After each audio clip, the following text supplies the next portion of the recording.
Les THM, traitements hormonaux de la ménopause. Est-ce que c'est une solution miracle ou est-ce que c'est un réel danger? Je vous dis tout ce que vous devez savoir sur les traitements hormonaux de la ménopause dans cette vidéo.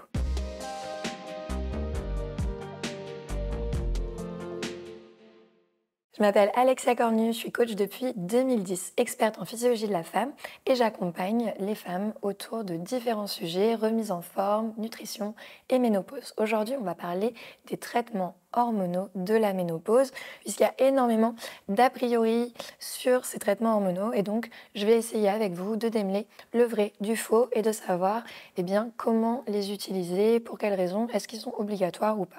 Sachez avant toute chose que les traitements hormonaux de la ménopause, à la fin, c'est ni un miracle, ni un danger. D'accord?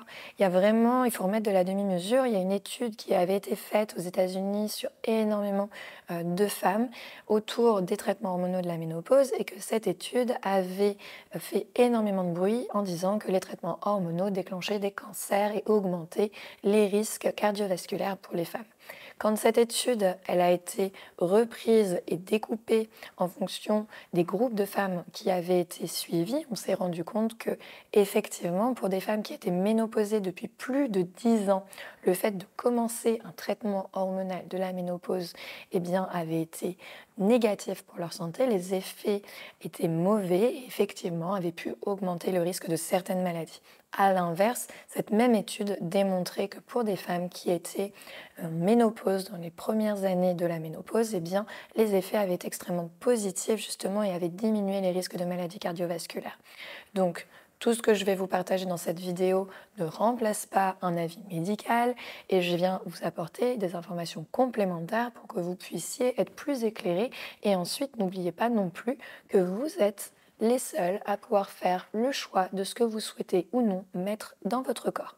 Et que si vous n'êtes pas OK avec un traitement et que malgré des avis médicaux, vous n'avez pas envie, c'est toujours à vous que revient la décision finale puisque c'est votre corps et donc vous êtes à même de décider ce que vous voulez ou pas pour lui. Petite parenthèse fermée, on va aller un petit peu plus loin sur justement les traitements hormonaux pour que vous ayez plus d'informations pour pouvoir faire ensuite votre choix éclairé. Alors déjà, qu'est-ce qu'un traitement hormonal de la ménopause? C'est un traitement qui va vous apporter des oestrogènes et de la progestérone pour venir compenser la chute naturelle de ces hormones qui intervient en périménopause. Ils sont souvent prescrits pour diminuer les symptômes de la ménopause, que ce soit des bouffées de chaleur, problèmes au niveau de votre sommeil, des insomnies, que ce soit également au niveau des sécheresses vaginales, cutanées, oculaires ou encore tous les troubles cognitifs comme le brouillard cérébral ou une fatigue très importante. Ils existent sous différentes formes. Ça peut être sous forme de comprimés pris par voie interne, mais ça peut également être sous forme de gel avec des applications directement cutanées. Ils existent également sous forme d'anneaux vaginaux ou alors encore sous forme de patch. Quels sont leurs bénéfices? Parce qu'il y en a effectivement, si on les propose, c'est que les bénéfices ont été démontrés. Effectivement, grâce à ces oestrogènes et progestérone qui vont être apportés de manière artificielle, on peut lutter contre la présence de ces différents symptômes. Ça peut également protéger contre l'ostéoporose, préserver la peau et les muqueuses, réduire le risque de maladies cardiovasculaires et également améliorer la fatigue, la concentration et le sommeil. Maintenant, ce ne sont pas des médicaments miracles. Ça reste des médicaments et donc comme pour tout médicament, ils sont là pour venir résoudre un symptôme et donc on va traiter plutôt les conséquences de la périménopause et non pas les causes quand on va prendre ce type de médicament. De même, la prise de ces traitements médicamenteux pour venir soutenir la ménopause sont censés être de courte durée. Ils viennent pour vous soulager et vous permettre de traverser plus facilement une période où vous auriez beaucoup de symptômes. Si vous les prenez pour mettre tous les symptômes sous le tapis en vous disant « je prends des médicaments et je fais comme si ma ménopause n'existait pas », vous risquez d'avoir un sacré revers de bâton quand vous allez diminuer ou arrêter les traitements hormonaux puisque l'objectif n'est pas de les prendre à vie. Donc, pour moi, la meilleure approche, ça va être de les prendre quand vous traversez des périodes très compliquées avec énormément de symptômes, si vous avez envie de les prendre et si pour certains symptômes, c'est la meilleure solution que vous avez trouvée. Et d'un autre côté, il va falloir travailler sur votre hygiène de vie de façon globale, sur la gestion du stress, sur l'amélioration de votre sommeil, sur l'activité physique régulière, sur votre alimentation, de préférence anti-inflammatoire, également sur votre hydratation et sur tous les éléments naturels qui vont vous permettre de pouvoir gérer ces symptômes de façon plus naturelle sans avoir à prendre des hormones.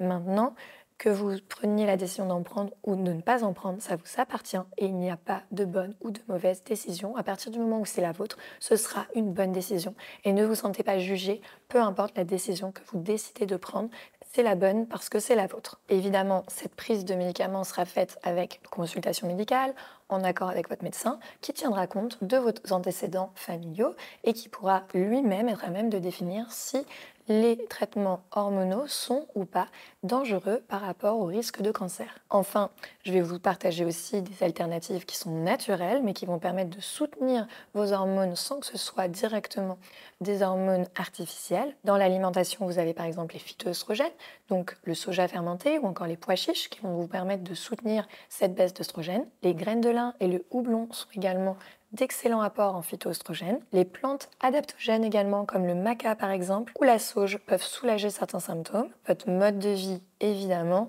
la gestion de votre stress, le sommeil et l'activité physique auront un impact aussi sur l'amélioration de vos symptômes. Et enfin, certains compléments alimentaires, comme par exemple la vitamine D, la vitamine B12, la vitamine C, le magnésium et les oméga 3, peuvent soutenir également votre organisme pendant cette période de transition. J'espère que cette vidéo vous aura permis d'avoir un petit peu plus d'informations sur les traitements hormonaux de la ménopause. Encore une fois, sachez que vous pouvez prendre la décision qui sera la plus juste pour vous sans avoir forcément de jugement extérieur. Restez concentré sur ce qui est le plus important pour vous. Et puis, n'hésitez pas à laisser un commentaire ou encore vous abonner à la chaîne si vous n'êtes toujours pas abonné pour pouvoir accéder aux prochaines vidéos que je vous partagerai. Et je vous dis à très vite.